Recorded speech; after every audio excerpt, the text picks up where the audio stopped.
Good evening. It's 7 o'clock, and we have a special meeting of the Urbana City Council, which will be followed by a meeting of the Committee of the Whole. Would the clerk please call the roll? Ms. Barnes? Here. Mr. Bowersox? Here. Ms. Chenoweth? Mr. Lewis? Present. Mr. Roberts? Here. Mr. Smythe? Here. Ms. Stevenson? Present. Mayor Pressing. Here. I'd like to start out by reading a letter from Danielle Chenoweth. Dear Mayor Pressing and Urbana City Council members, please accept this letter announcing my resignation from Urbana City Council. After much consideration and attempts to schedule my professional life around council commitments, I have concluded that with increased travel and professional commitments, I will not be in a position to adequately serve Ward 2 residents. Through my business, OJC Technologies, I've taken on the role of Development Director for Patch Adams. This new role will require me to travel extensively in the next year as we gather support to build a healthcare teaching center and free clinic in West Virginia.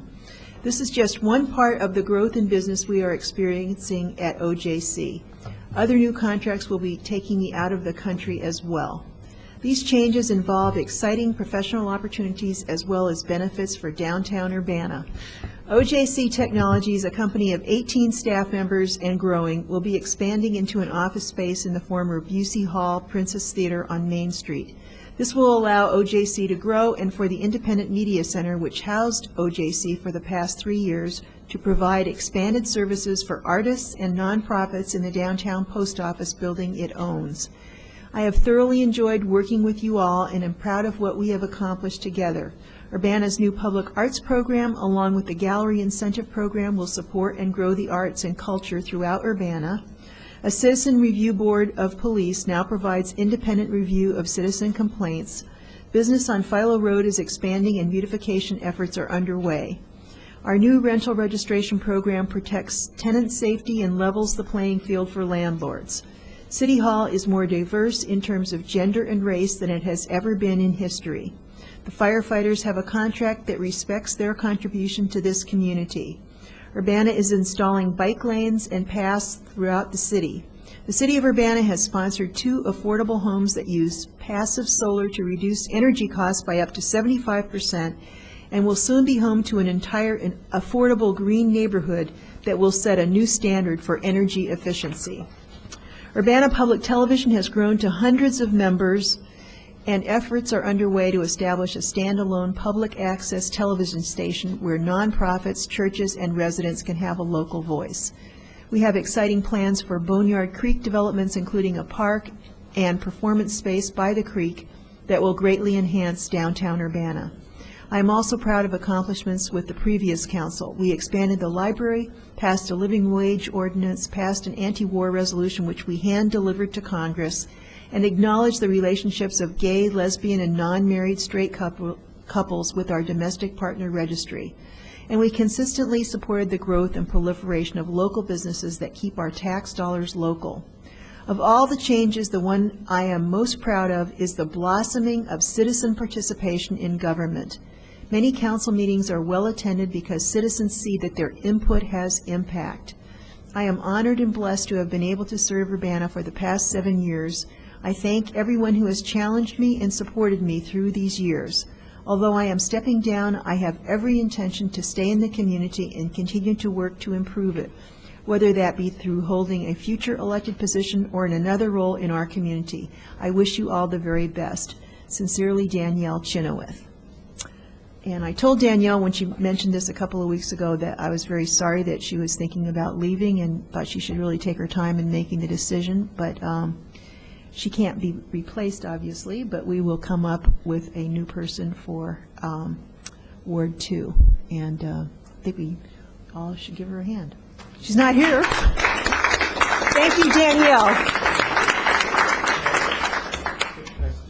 Sure. Dennis.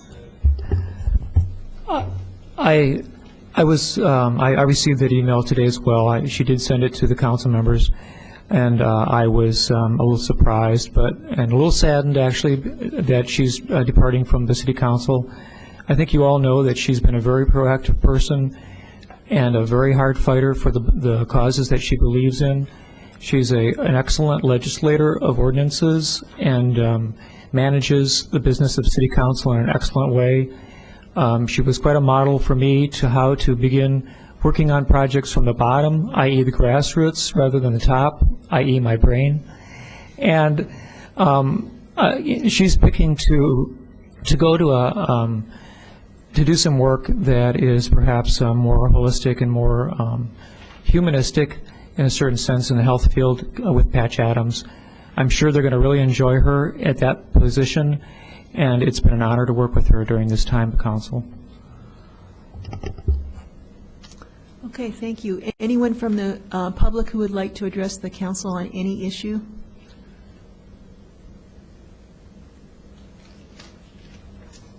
Do you want to talk to the council, Durrell, or are you waiting for the committee? I'm just wondering if this is the appropriate time for public. This is public participation, petitions and communications. It's a special meeting. Yes, we always have public participation, so I guess I considered communications to be communications from the public as well. Okay, thank you. I'm happy to follow the comments that Danielle made. I think they're very appropriate. I knew Danielle well, worked with her on many projects, and I think her summary of what she felt was important, most important item during her tenure as council member in terms of citizen participation and the growth of that really highlights the importance of our local democracy. I'd like to speak to, not this meeting, but last Monday, briefly, since I wasn't here, didn't know what was going on, and would like to indulge your attention just for a few minutes, if I may. Last Monday, the Township Board placed 2 advisory referendum on the fall ballot.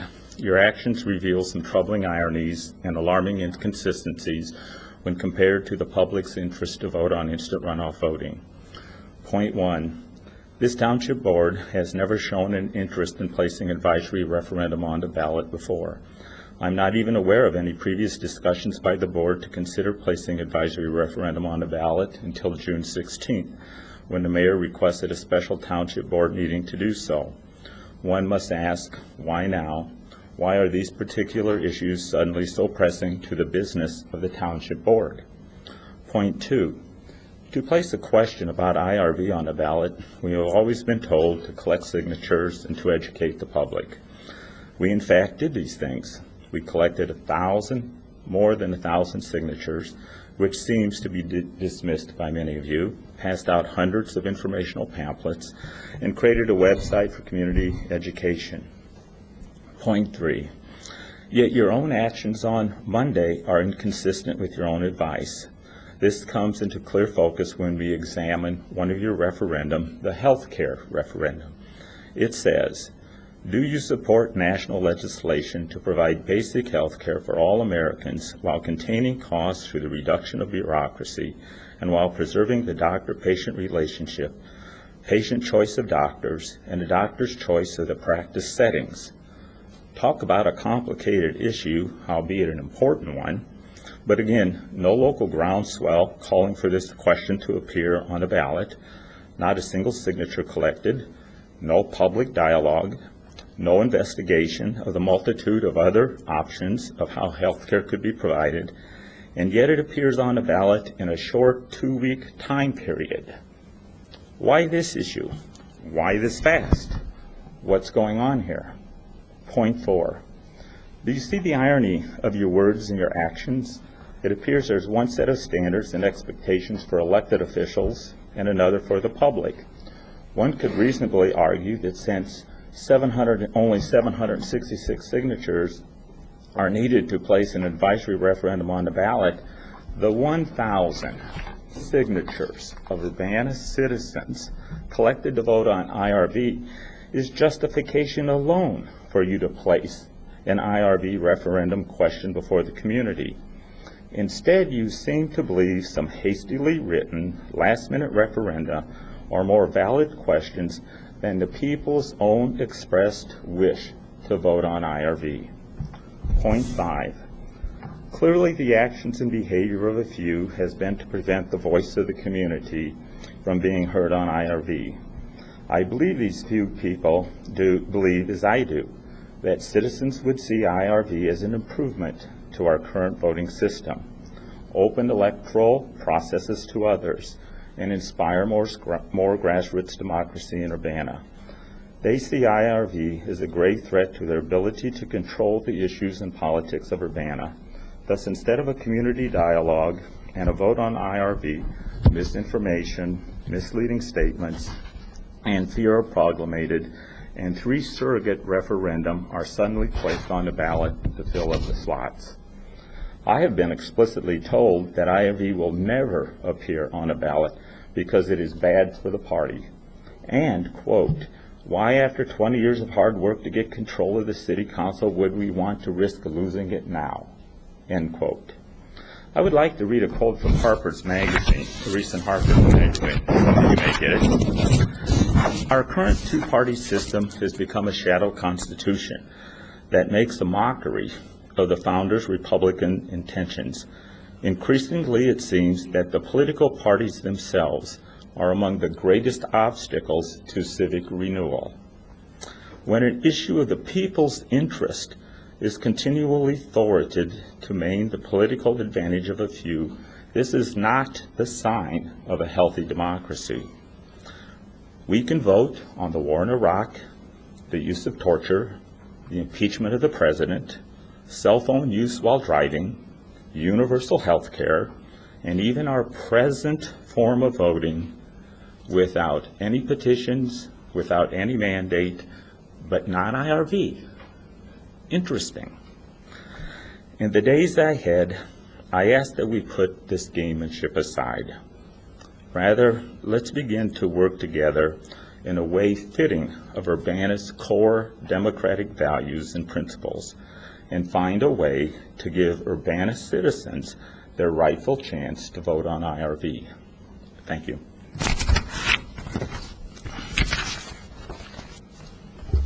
Thank you. Anyone else? Okay, let's move on. We have, one more? Okay.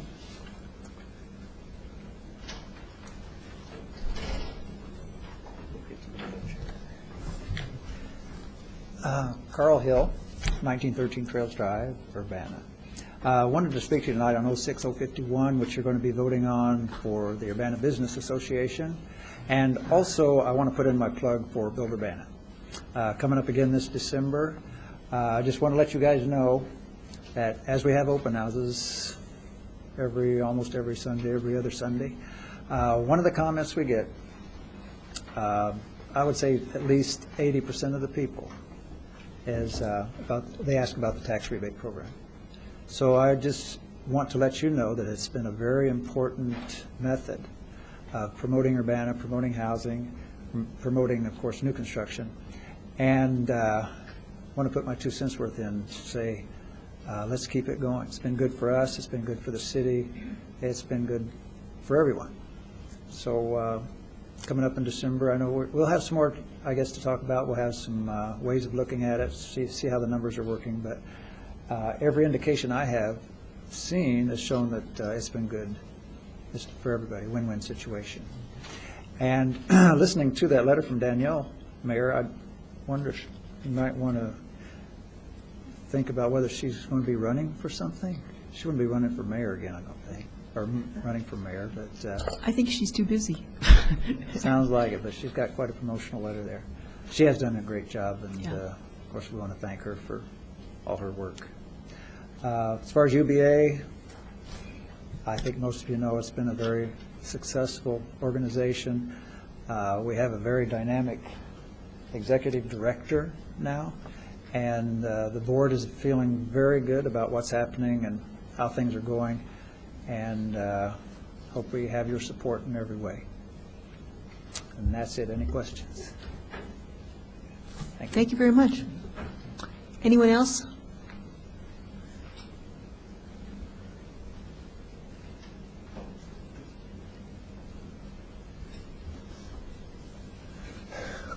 Good evening, everybody. James Winston, 1306 Eureka, Urbana. I was here last year, actually about the same time, and I came in concerned about the dangerous dog ordinance in the city of Urbana. My granddaughter had been, I won't say attacked, but she had been chased and had to jump on top of a neighbor's car to escape a dog that was after her and one of her friends. And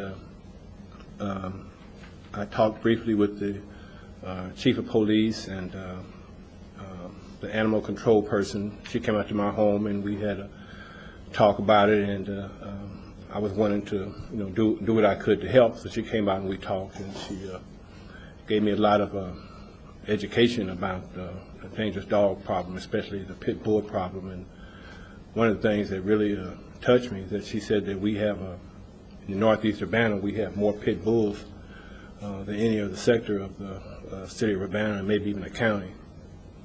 But so after we talked a while, and so I didn't know if anything really had been done or not. And about 2 weeks ago, I had had 2 pit bulls, and they was walking down the street with their owner with no leash on. And he seemed to believe that he had complete control, voice control, over these pit bulls. And so he was walking down the street with them, and kids were playing and people walking, but he thought he had control. So I called the animal control person, and there were some changes I saw. That first of all, the animal control came out, and the city squad came out, and it was a very speedy response. And when the animal control person came out, it wasn't just one person as before; it was 2 people this time. But the owner had gotten out of sight by the time they got there. But I was greatly encouraged by the response and manpower that came out. Well, I had kind of got a bit more comfortable with the situation, and then last week I was watching the news at noon, and I saw this lady, Mrs. Martin, out on High Cross Road, got attacked by 3 pit bulls out in the rural area. And once again, I remember her husband got on camera and he said that it just made his blood boil, the fact that these pit bulls was roaming around loose, and it made my blood boil again too. So I decided to do something with that blood boiling energy. So here I am to address the committee again. This problem is a tremendous problem, and especially in northeast Urbana.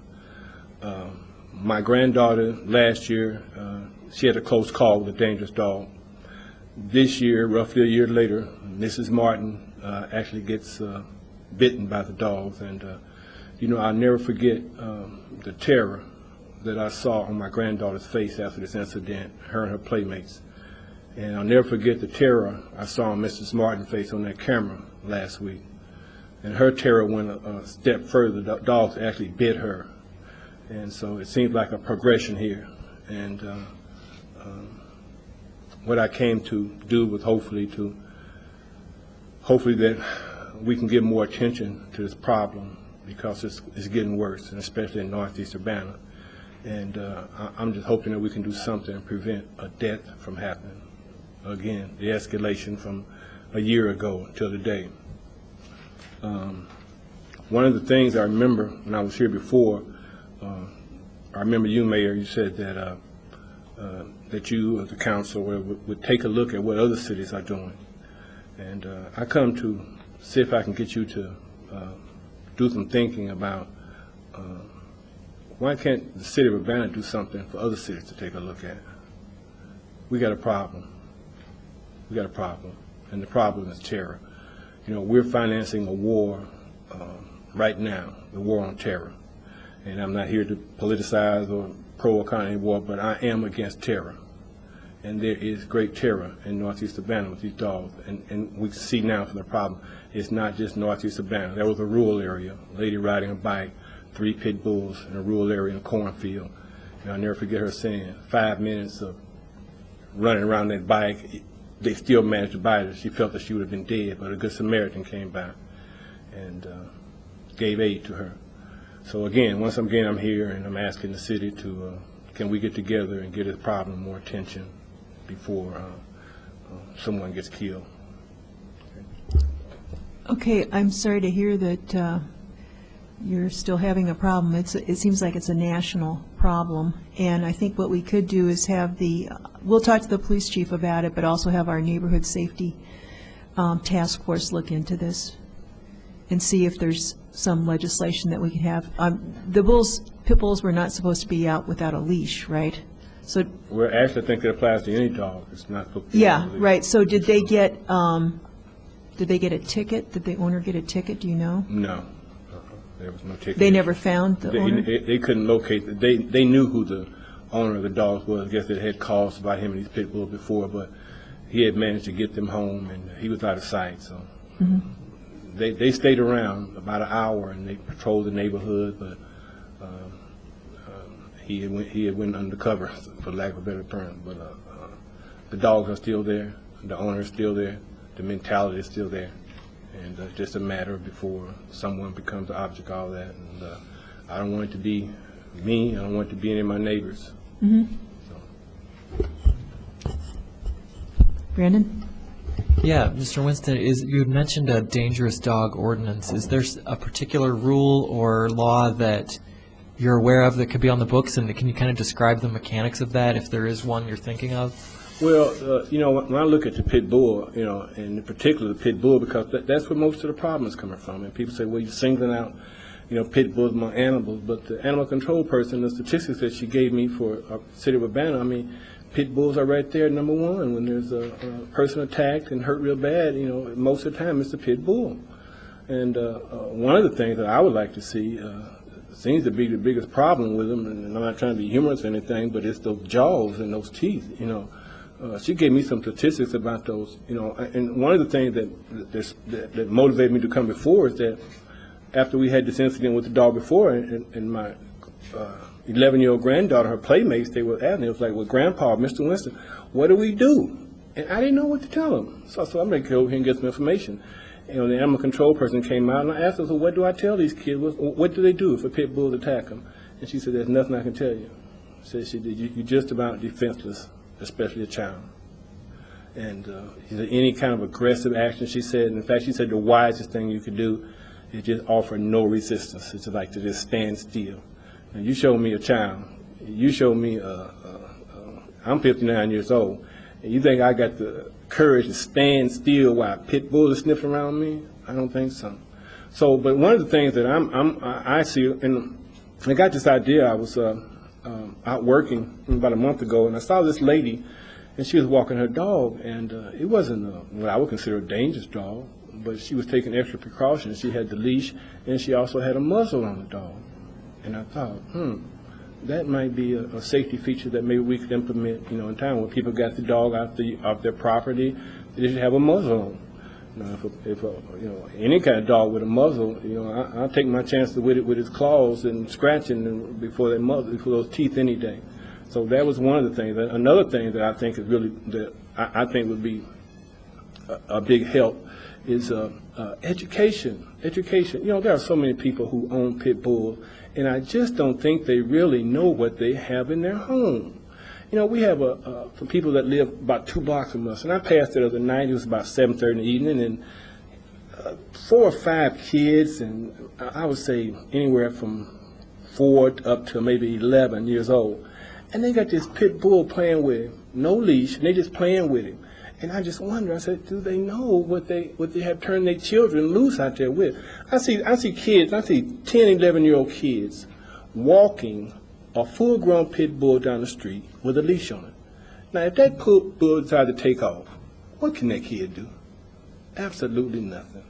So I just don't think that most people realize. I talk to people and I say, well, why?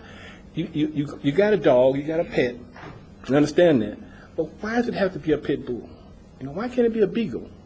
Well, beagles have no status. I don't want Ryder jeans, I want Calvin Klein jeans. And for most people, it's a status symbol. They really don't know what they have in their home. And I think if people knew more about what these dogs are capable of, and not what they're capable of, but what their purpose is. I mean, the reason that people breed these dogs, and why are they here? Why are they here? The purpose of them. If we just understood more about, and I'll be honest with you, for a while I had really grown that I really hated pit bulls. I mean, I used to walk, I walk early in the morning, and when I walk, I see my fellow walkers, going to and fro, and they have bats and sticks and pokes and all kind of stuff, in case they get attacked by one of these dogs. And, you know, I started looking at the whole situation, you know, especially Mrs. Martin's situation last week, because I heard this, that all 3 dogs were euthanized, I think that was the term, where they killed them, okay? And I said, wait a minute. You know, those dogs are just as much a victim as Mrs. Martin or any other person, maybe even more so of a victim. They are out of their purpose. People have grabbed them and put them in situations that they have no business being in. And that's how they react to it. It's not their fault. 3 dogs, 3 animals, 3 noble animals, when they're in their purpose, have been put to sleep because somebody decided that I want to own, you know, pit bull, 2 or 3 pit bulls, and be known as a pit bull owner, you know, nothing else. So. Charlie, did you want to say something?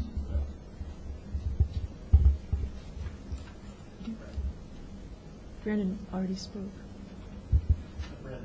Oh, Brandon got it, okay. Well, we will look into what we can do. Okay. Thank you very much. Anyone else? Okay.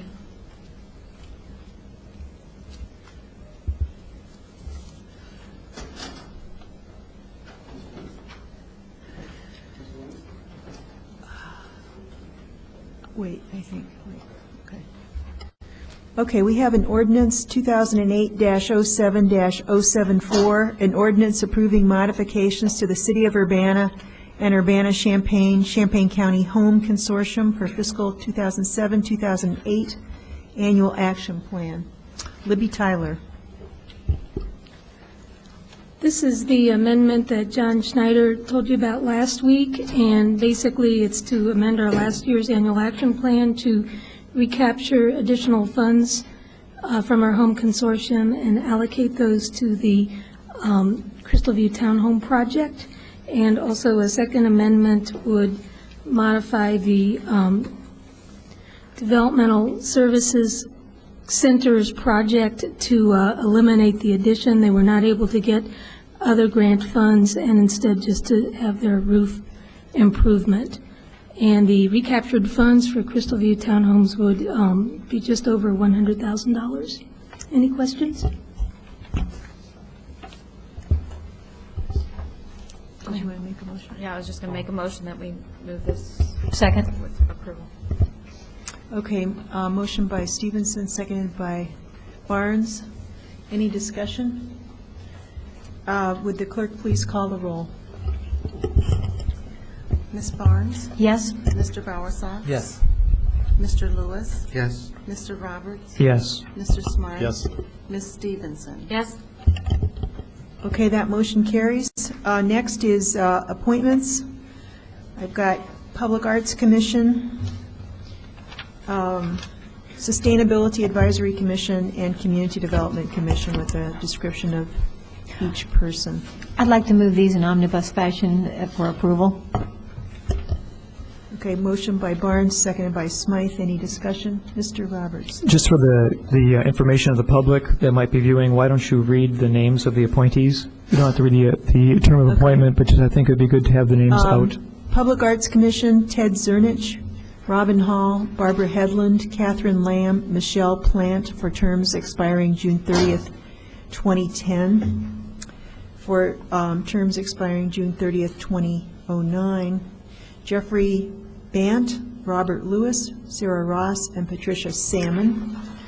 For the Sustainability Advisory Commission, terms ending June 30th, 2011, Maria Ryan, John Marlin, Kirsten Riplogle, I don't know how to pronounce your name. Riplogle, okay. For terms expiring June 30th, 2010, Jennifer Monson, or is that Munson? And Stephen Wald. And terms expiring June 30th, 2009, Amy Ando and Todd Rusk. For Community Development Commission, Janice Bangston. Okay, there's a motion to approve all these together. All those in favor, please signify by saying aye. Aye. Those opposed? Mr. Lewis abstained. Let the record show. I think he was only abstaining from one of the commissions. Oh, they were omnibus, that's right. Okay, there being no further business, this meeting is adjourned.